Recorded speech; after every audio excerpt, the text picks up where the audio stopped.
And they come out clean. Welcome back to Birds in the Buckets. I am Rashad Milligan, joined here by my co-host Malik Brown. Malik, how you doing tonight? Doing good, brother. Doing good. Gotta show y'all the shirt. Yes, LA is sir. not Atlanta. LA, LA well, is yeah, I was about to say. I think the shirt should say "ish," like LA ish, not Atlanta. But the shirt is light skin. But speaking of light skin, today's version of Birds in the Buckets is brought to you by Prize Picks. And what does Prize Picks have to do with light skinned individuals? Well, if you see, you'll see a bunch of light skinned. Let me stop playing before we get canceled. Prize Picks is the simplest fantasy sports game on the market. It's simple and easy to win. You can pick 2 to 5 players and you can win up to 10 times on any entry. Prize Picks is slick and easy to use, and it can be found on the App Store and Google Play. You sign up using the code ASU. That's initials for ASU. After you sign up, Prize Picks will match 100% your initial deposit up to $100. Malik, how do you feel about Prize Picks this week? man. I'm loving it, man. I know it's been a while since we've been here, but the W is back, y'all. W been back, and they got the WNBA on Prize Picks. If you are a WNBA fan, you can go ahead and pick Candace Parker, Kelsey Plum, Courtney Vandersloot, Kalia Copper. I'm sorry, Jackie Young, Allie Quigley, Chelsea Gray. I mean, look. I don't know if y'all can see it, but all these wonderful options on here y'all can pick. I'll pick 5 of them, and then it's just as simple as going over or under, man. It's that simple. If you're feeling lucky, go to Prize Picks. If you're feeling lucky, go to Prize Picks. And the reason why, Malik was just naming teams from 2 teams, of players from 2 teams, is because at the time we're recording this, the WNBA is playing its second ever Commissioner's Cup. That is kind of their mid-season tournament where the players play for some bread and some money and stuff like that. And it is between the 2 hottest teams in the league right now, Las Vegas Aces and the Chicago Sky. By the time this comes out, that game will be finished. Make sure you check out the results. All that. Liz Cambage, one of the brightest stars and the record holder for most points in a single game, which feels like forever ago, but it was only 4 years ago. Just suddenly up and quit on our team. If she was a man, it would be the biggest story in the world. One of the most dominant players in league history has currently been locked up in a Russian prison over a political thing with the war for over 6 months now. So if that was also like Shaq, that will also be a huge story. So it's just interesting to see these things, but just a little WNBA update. Anyways, let's get back into it for the reason why you guys came. Now you guys might be like, who are these guys? And I'm so glad that I introduced myself and I introduced Malik in the beginning, because it has been a billion years. The last time we recorded an episode of Birds in the Buckets, DeJounte Murray was not on the Hawks. The last time we were talking about the Hawks are going to get one of these guys, Jaylen Brown, Donovan Mitchell, or I forgot who was the third person. Zach LaVine. Wow. And you guys see how far that was off. We had no idea DeJounte Murray was coming out the cut. Like, it picked steam. The rumor picked up, and it happened in like less than 2 weeks after that first rumor got out there. John Collins stayed, which was kind of like a thing of, oh, the Hawks can have John Collins as a third option. Kevin Huerter was shipped off. That's my guy. Shout out to Red Velvet, K Vaughn, all those like that. He was a really good dude. Worked very well with media. I sent a long message to his dad once he got traded, and his dad was like, I appreciate all the coverage and stuff, but he's all right, and he's upbeat and everything like that. It's funny because Terence Moore is actually calling me right now at this second. Let me pick up for just a second and let him know that we are on the air. Hello, Terence. You are on speakerphone and you are live on Birds and Buckets. Well, is there anything that you like to say to the viewers? I would like to say drop back 7 yards and punt. Always good. That's my advice for life. Drop back 7 yards and punt. Play it safe as always. Well, is there anything else that you like to add? But before I hit you back after the episode. Yeah, and it would be if the Hawks indeed are intent on finally developing players by hiring Kyle Korver. It's very curious. You think they would at least get somebody who would be more defensive minded, perhaps? But I digress. But I mean, you're also looking at just general development, right? All around the board. Like the Hawks failed Sharif Cooper. I guess we'll get right into it. The Hawks failed Sharif Cooper. There's no reason why he should have regressed from how he looked in his first summer league, how he looked in the G League his rookie year, versus how he looked in this past summer league. I know they said he was hurt. If you were that hurt to where it affected your play that much, you shouldn't have gone out there anyway. But I say all that to say this: like the concerns were about a consistent jump shot. The concerns were about a defense. Concerns were about kind of consistent motor, or which is something you can't teach, but he just didn't look better, and he was supposed to look better just naturally. The coaches were supposed to get in there, work with him, and I feel like they failed him. And they failed Jalen Johnson so far. They've failed Cam Reddish. They failed DeAndre Hunter. I don't know how better DeAndre Hunter has got under the Hawks coaching staff since he's been drafted. They just keep failing these players. Other than John Collins is the one guy, thanks to Chris Gent, who is now with the Lakers, who has shown some type of growth in one particular area, and that was shooting for John Collins. Everybody else, all the other young players, just kind of looked – Kevin Huerter looked the same his rookie year than he looked when he first – when he last played for the Hawks.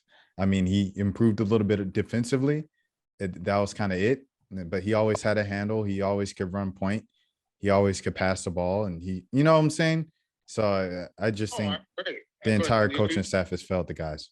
You're also leaving out one of the biggies. You can't let Trey off the hook either. And what I mean by that is Trey in regards to defense. Now, the one thing that anybody can do when it comes to sports, certainly basketball, is give effort. You may not be the best offensive player, but at least you can give effort toward that. So you know where I'm going. You may not be the best defensive player. You may be small like Trey is, but at least give effort. He is not giving effort on defense. Who's at fault there? Well, obviously Trey, but you know who else is at fault? Coaching and development. Because that is right there, just tells you exactly what we're talking about. They don't have a person or persons who can get on like a Trey, and then not only Trey, but all the other ones, and say, look, this is number one, you're going to have to give a better effort on defense consistently. Okay, that's what you got to want to. And here's how to do it. Because if they're doing the first part, we're not seeing that as far as telling them that we need to have you do this. And we're certainly not seeing the second part. That they either can't teach defensive principles to individuals, or these are some just, mentally challenged NBA-wise players when it comes to those type of concepts. Well, I think kind of the interesting thing to see this season will be not to give up the entire episode in the first couple minutes, but a lot of the excuse has been Trey has such a load to handle offensively, and he doesn't really trust the other players. Now you have another ball dominant guard in the backcourt in DeJounte to take that pressure off of you, who also plays dog nose defense. I think just DeJounte's defense plus his ability to kind of handle the offensive load as well takes a little bit off of Trey, and it will allow him to, hey, you don't have that excuse anymore of I have to bring the ball up every single time. I have to run the plays. I have to get the offense going, and to give a little more effort defensively. Yeah, well, I'm going to give you left out one of the big things. DeJounte, who I talked to, and asking point blank, I said that, and let me start with this. One of the things he said in his initial press conference was defense wins championships. He wasn't asked that. He just volunteered that. He just went on a long spiel about how important defense is.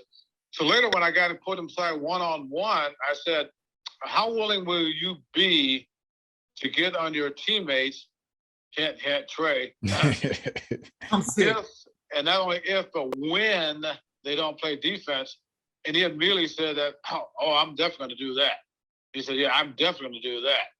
And, and you look at his background, certainly, he came from a rough side of town. For those who don't know, that's one thing, and kind of an interesting background. But the second part of that is look at where he came from immediately. He comes from San Antonio, okay, a franchise that number one is the antithesis of this one, where they are noted for developing players. And number two, he comes from an organization that demands, because of his head guy, Popovich, that you play defense. And he loved Popovich. So in other words, not to put too much pressure on Murray, but I will. In effect, he's going to be doing many of the things that we're talking about. He's going to be sort of like the unofficial, like a player coach / development person for the Hawks franchise, where he's going to help, at least from the defensive side. I believe he's going to play a long hard role in trying to get these guys to do what they need to do on the defensive end. Starting with. Well, they're going to need every bit of it this season. And I guess I'll let Malik say anything that he wants to say while we have you here. Malik, you have anything for Terry? Basically, what Terry was saying is right. Defense, well, DeJounte said defense wins championships, but I feel like that's kind of why the Hawks brought him in there. And of course, DeJounte comes from like Terry said, a background with the Spurs organization where, they're a winning franchise. They know what to do, and defense, they know that defense wins championships. So coming from guys like Tim Duncan, Tony Parker, Manu, like all those guys, being able to just know what it'll take. I think he's kind of grown since then, of course.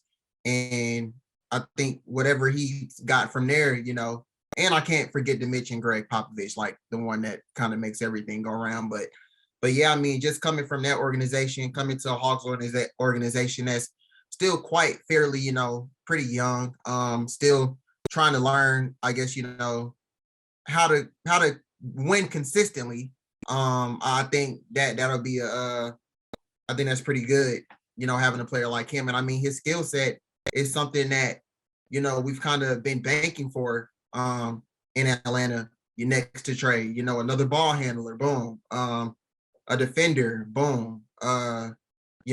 Somebody that could take the ball out of Trey, give him some rest, during certain times of the game, boom. So he kind of checks off all those boxes. I guess as far as like the compensation to get him is a whole nother argument. But as far as just the player himself, I think he fills a lot of holes that the Hawks desperately needed, and we all saw what they needed in the first round of the playoffs against the Heat. Like that series really told it all. So I like the move. I can't lie. Just the moves that they made in general. You talked about Kevin earlier. Having him gone definitely sucks. But you bring in Justin Holiday, who's also another defender, also a person that can shoot a three ball pretty well. Mo Harkless, another guy, not really known for his shooting capabilities, but can play defense. Aaron Holiday, another defensive guy. The Holiday brothers are all defensive guys. So, and then am I missing somebody? Who else did they add? I guess the rookies, AJ Griffin. He didn't play in the summer league, but he can shoot. We saw what Tyrese Martin did in the summer league. He looks like a dog in my opinion. So, you kind of see the makeup of what they want out of this team. I just hope that it all comes together. You feel me? Like, and the chemistry grows well and things like that. Here's the thing. I got a question I have for both of you guys. Going back to the top of my conversation, and again, this was a move that was kind of thrown out there, and I've not seen a lot of people comment on it, but it should be significant. How well it's going to work out, I have no idea. But once again, they hired Kyle Korver as their player development coach. And I guess he got another title, players affairs, whatever that means. Who knows? But he basically was hired a couple of weeks ago to again fill that void that's been so obvious to develop these guys. And as Rashad pointed out, they need a lot of development. But again, you look at Kyle Korver's past. I mean, there's nothing. I mean, first of all, he worked in Brooklyn there for a little bit, not even a year, I don't think, maybe a little bit more than a year, with the Brooklyn Nets as a kind of a player development coach. But besides that, I mean, the only thing he's got in his background is that of a player who is noted for shooting. That's it. But am I missing something? Any of you guys see any encouragement here that he's going to help whatever ills the many ills that the Hawks may have out there? I think the guy who needed the help shooting was Cooper, who was no longer on the team. So, I mean, Murray maybe Murray, because like Murray doesn't have much of a consistent jumper right now. So I guess that, and then because Murray developing a consistent jumper, it changes things. It opens it up for himself and Trey. So because Murray, he's pretty predictable. Once he gets the ball, he kind of dribbles until he can get to the lane, and you're not going to stop him once he starts driving. So for him to add a jumper to his arsenal, consistent and dependable jumper, along with Trey, taking his logo jump shots, I think it stretches out the floor for the team and it opens up the offense. So, in other words, you don't really see him having that much of an effect on this franchise, at least not in the immediate run. I mean, I guess I'm just obsessed with Kyle Korver.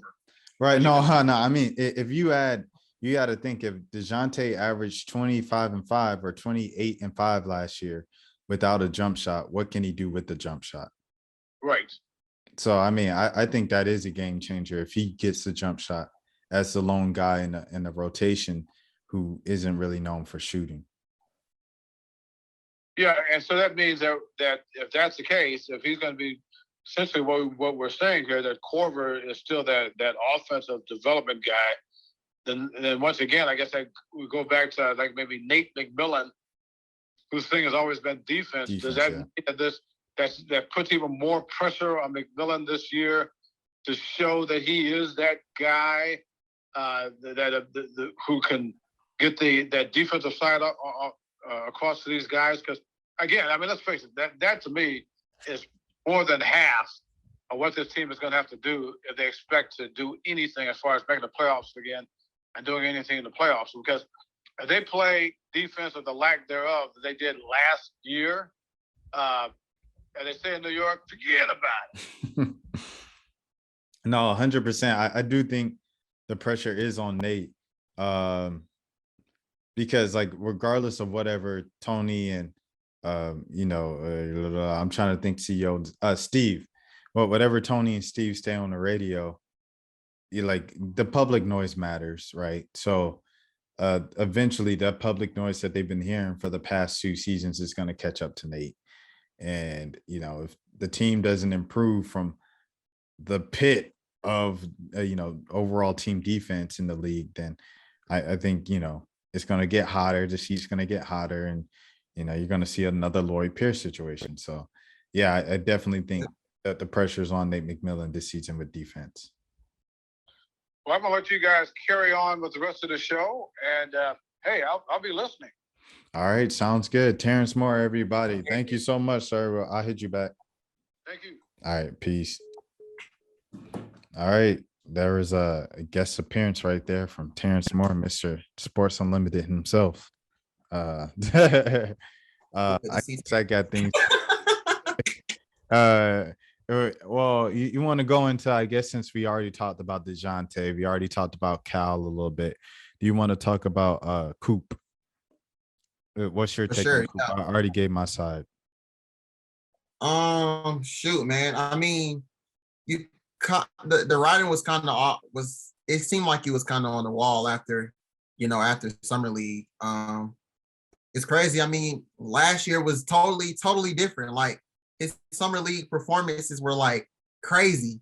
He was just doing the right things, making those passes. And this year, I don't know. I mean, I don't know if it was the finger. I don't know if I honestly don't know if it was just lost confidence. But I mean, yeah, it's pretty tough to see because it just felt like, after, when they got him, it was like, this guy could probably potentially be the backup point guard of the future of the Hawks. And of course, he spent most of his time in College Park last year.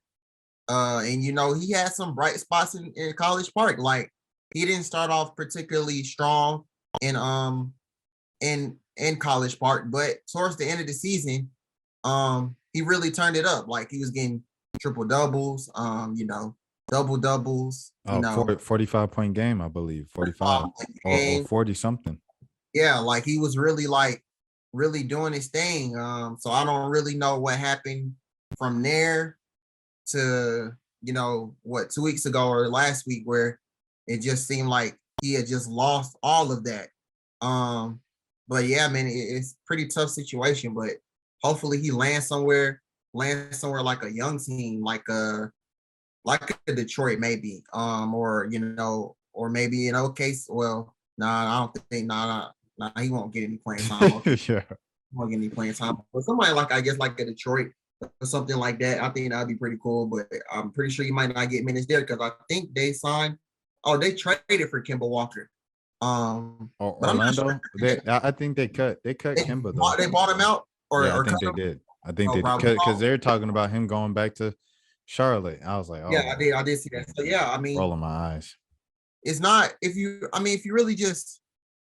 I was shout out to Brad Rowland, our guy. I was listening to one of his recent podcasts, and he was talking about how like nowadays, like now in the league, it's only like 3 or 4 like teams that are like really like trying to rebuild, like, but everybody else is like trying to win at least. So having somebody like a Cooper, who you might not know who you're gonna get, what you're gonna get from him. I mean, I don't know if an NBA team signs him, but I'm pretty sure a G League team might sign him. Who are the teams? I don't remember what was it. He said the Pacers. Well, he was talking specifically last year. So, but I know he talked about the Pacers, I remember, but he was like, the Pacers were actually trying to win like early on in the season, but they traded everybody. So, the Pacers kind of ducked out. I think he said Detroit. I feel like he said, I don't know if he said OKC, but I mean, you can clearly see and look at what OKC is trying to do now. So, but it was like 3 or 4 teams he named, but he was like pretty much everybody else, trying to win. So I think maybe one of the possibilities for Coop, what happened, this is just a conspiracy, nothing confirmed or anything. Maybe it was like a little too much confidence. What if it was the opposite of he didn't have enough confidence? What if he went in there like, okay, like I know how good I am. Everybody knows how good I am. Everybody tells me how good I am. So based off of how I did last season, I should definitely kill this summer and earn my spot as backup point guard, which is wide open now with Lou Will being 42 and who else? Skylar Mays was like DeLon Wright going up to Washington. I was trying to think of the other guard. But yeah, like the backup point guard was his to lose, I mean, before Aaron got in, because, Nate, how Nate, he plays favorites, but, the spot was his for the taking. And, for him to kind of just show up like that, it was, like you said, it was just sad. It was more sad than like, oh, bad Coop, what I'm saying? Because it's like, the kid is talented. Like everybody in the state of Georgia is watching him growing up, and they know what he's capable of, and he's shown flashes of it on a professional level. So, it's not even like it's just we're holding on to his Ball is Life tape in Powder Springs. Like, no, we're watching what he's doing in the pros against other professional players and stuff. So I don't know. It's just a sad little thing, and I guess just a sad ending, like we said. Um, what else is really, I guess, kind of pressing right now? That was the main thing I really wanted to talk about was Coop and like the failure of development with the. I think that's a failure. Skylar May's getting let go. That's another thing that you kind of look at, like, now a lot of people might write it off, but that's something that I notice of, hey, the kid could play, but so could Nathan Knight. It's just Yeah, so many spots on the NBA roster, I guess. And, I guess if you want to give the guy another chance to shine, get more playing time, Bruno Fernando, you let him go do that. sure. Definitely, yeah. I think, I think probably the next, I guess, important thing or something to talk about is John. Just like as far as just like everything, because it seems he's had a pretty eventful offseason, especially, when the DeJounte rumors, the trade rumors started, initially started, it was like, they're trying to build a trade around him and John. A side note too, Malik, but before we get too far into John Collins, because you just sparked another thing that I thought of, that's kind of like way off the wall, but I thought it was interesting. DeJounte was talking about, in a couple of interviews, how he, kind of asked for the trade to Atlanta pretty quietly, when, right when Bleacher Report said they're looking at a John Collins DeJounte, and he said, "Uh-oh," with the popcorn Yeah, emojis. I don't think that was very quiet, but I mean, that's just my 2 cents. very true. Very true. I mean, trade rumors are hardly quiet nowadays. I mean, everything gets out. So, I mean, we kind of already knew from the get-go what it was about. But yeah, I mean, just as far as John, like, the trade rumors, and then Gallo is the one ended up taking a hit. John's still here, but it was like, okay, are they gonna trade him for, still seems like things are still patchy. Yeah, and then to make room for Murray. To make room for Murray, exactly. And then you see Evan took the everybody in hit. summer league taking a picture together, and it's like, oh shoot, everything's good now. Damage control. I guess they did damage control. But yeah, I mean, and then of course, recently the whole the Drew League, people still talking about his finger. It's still swollen. But yeah, man, he's had a very eventful offseason. I just want to see how he looks coming into the season. Of course, he probably won't give away anything because John is the same guy, same stand-up guy, same team first guy. So he's not going to say anything out of term or anything like that. But yeah, I mean, I just want to see how everything works out. I'm glad that he's still here. And I think that with DeJounte and Trey on the court, I think it helps his game even more, especially as a pick and roll guy. He'll definitely get more easy buckets. I think he'll definitely fit in in the offense.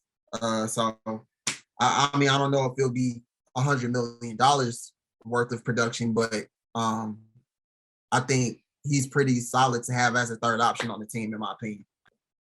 Yeah, I mean, I agree with you there with the last part. I think a lot of the things that I've said about John, it matches up with a lot of things that you see like on Twitter and online, of like just people being really harsh on him. I know I was telling my dad about his Drew League performance on Saturday. I was like, yeah, he fouled out, got dunked on. He didn't have, like, he didn't score much, and he kind of struggled. And he's taking the ball to the hole and he's throwing the ball over the rim and stuff.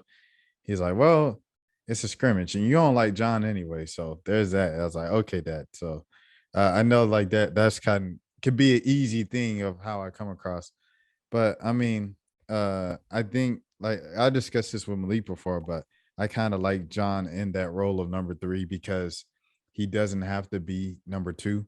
If his kind of options or like Arsenal, his bag offensively is a bit more limited than say Rasheed Wallace, say Kevin Garnett, the all-time greats and stuff like that. Like it's okay because he doesn't have to be number one or number two. he can just be number 3. And his role is just his role to do what he's good at doing offensively. So as far as the finger goes, after seeing pictures of the finger after the tough, scrimmage at Drew League and stuff like that, I did think like, why is he playing? But also, it was kind of like, I mean, like, what is he gonna do? He had to run fives anyway, like whether in close scrimmages or anything, just to kind of keep the game speed or whatever to himself. So it's not so shocking once training camp comes back in the end of September. Uh, I mean, like, what else was he gonna do? So it's kind of a double-edged sword there. So you let him do what he does and what he loves to do and stuff like that. You just wonder how long is it going to take for that thing to come down, because it's been like 5 months, it feels like. So I don't know. I'm just interested to see how that works. As far as the trade thing, going back to the trade thing, all signs pointed to like kind of all the media narratives. You can really draw your own conclusions just based off of listening to things. People are never going to tell you the full story out in the public, but if you just piece this thing and this snippet together, you can come up with something. From everything that I pieced together from little interviews and stuff and clips, it's Trey talked to management. Tony Wrestler was ready to win. Trey was ready to win. And and we live in the era of the superstar, the player having the power. So with Trey as the star, I said superstar. I know that could be a controversial term because people are like, there's only 4 superstars. That's what Shaq and them do every week. Giannis, Embiid, Durant, and LeBron. Like, what I'm saying, they do that kind of crazy thing. But as far as the stars run the league. So Trey, the way that he said it and expressed it publicly, and kind of based off of what Coonan and Tony have said, they are all kind of on the same page, or at least Tony and Trey, of by any means necessary, we need a second option. So with that, the Hawks' best kind of piece trade bait was John Collins. So they're like, even your boy John Collins, who you have the handshake with, and you guys are bread and butter and number 1 pick and roll combination in the NBA, by any means necessary, says Trey. This is how it all played out in my head of the movie. You know what I'm saying? Where they're in the meeting room and, steel walls. And like, by any means necessary, he's slamming on the table. And he's like, get out of here. Hey, give me an all-star or give me nothing, So, and he's got Rich Paul like mean mugging them, and he's kind of in the shadows and you can only see his eyebrows. But yeah, so like, that's what Trey said. Any means necessary, even for your buddy John Collins. Any means necessary, he repeats. And so, like, he was open to trading John to get better. And John knew that because these reports came out. So my concern was, dang, like, how did John take this with Trey once the trade finally went down for the second All-Star? And the second trade happened to make room for second All-Star with Kevin going to Sacramento. How did this talk go with John? Like, because John was like, bro, like, you tried to trade me. You know what I'm saying? Like, how do you know what I'm saying? How do you guys just kind of patch up like that and be like, it's business, it's all love, no love lost? Right. It's difficult for me to just think that it's just all handy dandy, because Trey liked a couple of tweets that said John Collins shouldn't get traded, and they're doing the handshake at the Drew League and said, my brother, like, you tried to trade me. Like, we can't look past that. I want to know how this conversation went. You tried to trade me, bro. Like, how did this conversation go after the fact? So I don't know, man. I was really interested in that. So to see them kind of like flick it up, like you said, at Summer League, take the pictures, and Trey like all the tweets saying that there's no beef between him and John. That was nice. That was fine and dandy. I do, however, just kind of want to see how that kind of progresses long term and short term when things get rough. When say someone gets banged up and they're playing kind of hurt and the team is going through a slump. Like, how is it? Is it still going to be roses, or is it going to be, you tried to trade me last summer? Is it going to be a KD and Golden State situation? It's like, these are just kind of questions that I have or whatever. It's just be interesting to see. This is me kind of drawing all these things in my head, and this is what people say, like, the media is terrible and dangerous. It's just what I'm thinking. But that's just something I'm looking for. Like, how is that kind of relationship gonna be going forward? Yeah, I think that's a yeah. I mean, like that's a big key. Just seeing how everything is going to pan out. I mean, because like I said, I mean, like I said, John is gonna always be a stand up guy. Like no matter what. Like even when they were talking to him about the trade rumors, oh, I want to be in Atlanta. Like I want to be here. Blah, like all that stuff. Like, um, even when it was supposedly be like what 2 seasons ago, early in the season when I guess John was talking about how, they need to move the ball more and things like that, they brush that under the rug. So yeah, I mean I think I don't know, it'll be interesting to see. Like I said, like I've been saying, like since DeJounte got here and John has stayed, I'm like, bro, like you got to do a lot of damage control. You got to do a lot of damage control because you possibly could have burned a bridge. And I mean, I'm pretty sure they let him know that, he was on the trading block. It, Because I mean, it. Well, that's what Kev said. yeah, that's what Kevin said. Right. I was just about to say, yeah, that's Yeah. what Kevin said. He said, they let him know. And I mean, that's real. Like big ups to the Hawks. Malik cut out real quick. We will, I guess, just fill in until he comes back. But yeah, like he said, he was just kind of giving the Hawks props for I letting think, people know when. Okay, there you are. You're back now. You're okay, back I'm now, back. Malik. Oh, dang. Okay, cool. But yeah, I You, was you saying, you left off big props to the Hawks for letting people know oh yeah, they're on the block. yeah, big props to the Hawks for, letting them know. But I was like, uh if everything is smooth, everything smooths out, then I think this team is pretty formidable. So hopefully, everything works out. Yeah, we did some roundtables for Peachtree.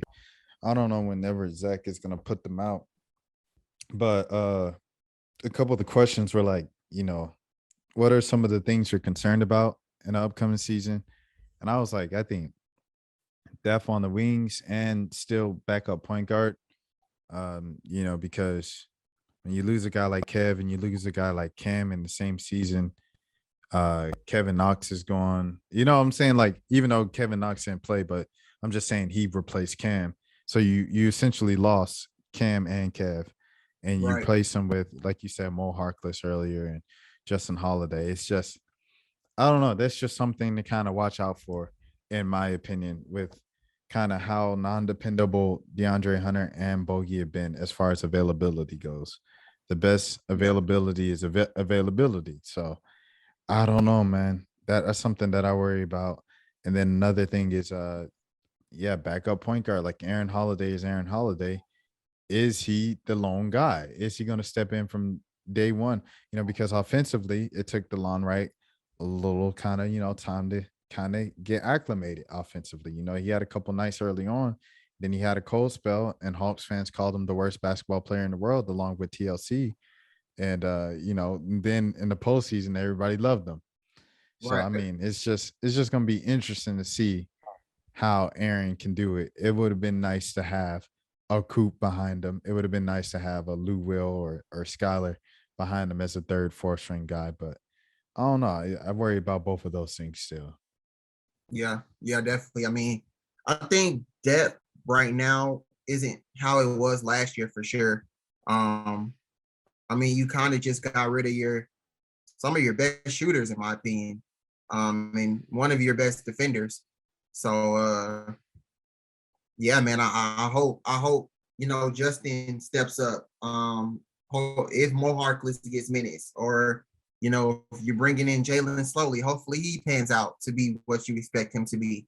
Um, so yeah, I mean, shoot, I hope everything. I hope the depth really shows up, because I mean, it seems like at all times either Trey or DeJounte is going to be on the court. So you'll be good in that aspect, but it's just really about everybody else. I mean, you know what Onyeka can do.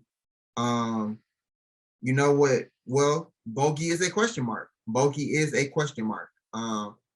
We know he can get hot, but we also know He's had 2 knee surgeries in the past 12 months or so. So that's something to watch out for. You know what you're gonna get from Justin Holiday, but you don't know what you might get from that 4 spot. So yeah, I mean it's really a toss up. So we'll see.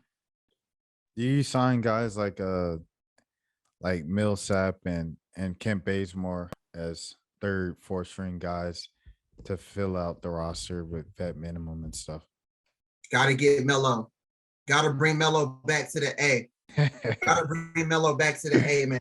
It's Melo or bust. I love to see Joe Johnson, but he's way too like old to be a point guard true. now. Yeah. I would love to see Joe Johnson. They're like he's playing every week in AED. I got to go check him out one Sunday, but yeah. But seeing people like having Kent come back, that would be pretty cool. Or Paul, that'd be pretty cool. I mean, at that point, you probably have the whole 2015, 2016 starting back. So except for the starting center, For the whose name centers. we do not speak of on this podcast. But hey, all right, guys, we'll wrap it up. We'll wrap it up. Malik, is there anything that you're looking forward to, I guess, in the upcoming weeks or anything like that? We don't have any games to predict or anything. So anything you're looking forward to in the upcoming weeks? Or any predictions with the Dream? I guess we could switch it up like that since they are playing basketball.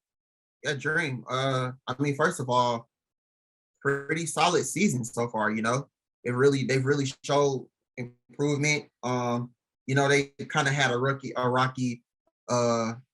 week. Kind of set them back a little bit, but I feel like they're kind of bouncing back. They're playing like tough teams. They're playing like tough teams now. So just getting that experience and going up against the top talent, I think that's always a good thing to do. But yeah, I mean, as far as predictions, last time I checked, this was last Wednesday, Tuesday, whenever they played the Aces. I was watching the game, and I think they were like the eighth, or I think they were the eighth seed. They're like 6 or 7. Let me check. It was maybe 6 or it was either 6 or 8. They were in one of those